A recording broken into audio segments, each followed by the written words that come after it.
اما بعد فاعوذ باللہ من الشیطان الرجیم بسم اللہ الرحمن الرحیم یا بنی اسرائیل اذکروا نعمتی التی انعمت علیکم وانی فضلتکم علی العالمین واتقوا یوما لا تجزی نفس عن نفس شیئا ولا يقبل منها شفاعت ولا یؤخذ منها عدل ولا هم ینصرون۔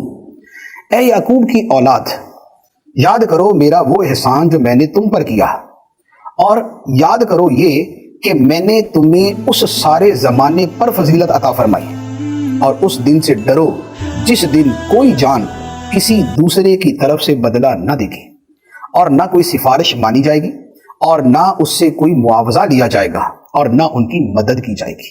یہ ہے بنی اسرائیل سے مزید خطاب کہ میرا احسان یاد کرو، اور میرا یہ بھی احسان یاد کرو کہ میں نے بنی اسرائیل کو پچھلے زمانے میں سارے لوگوں کی فضیلت دی۔ نبی پاک علیہ السلام کی آمد سے پہلے بنی اسرائیل دنیا کی سب سے افضل قوم تھی، کیونکہ نبی نہیں میں آ رہے تھے۔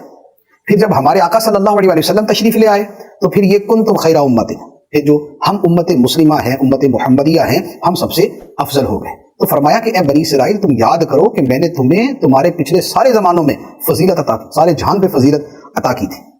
اور ساتھ ہی فرمایا کہ ایک تو یہ شکر یاد کرو، دوسرا اس کے ساتھ تقویٰ، کہ اس دن سے ڈرو جس دن کوئی بندہ کسی کے کام نہیں آئے گا۔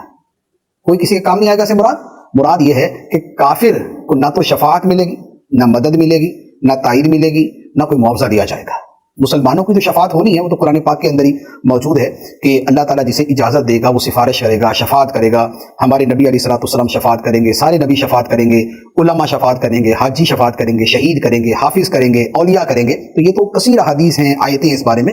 تو یہاں مراد یہ ہے کہ اگر کافر رہے کوئی شفاعت بھی کام نہیں آئے گی، کوئی معاوضہ بھی نہیں لیا جائے گا، کوئی مدد بھی نہیں ہو۔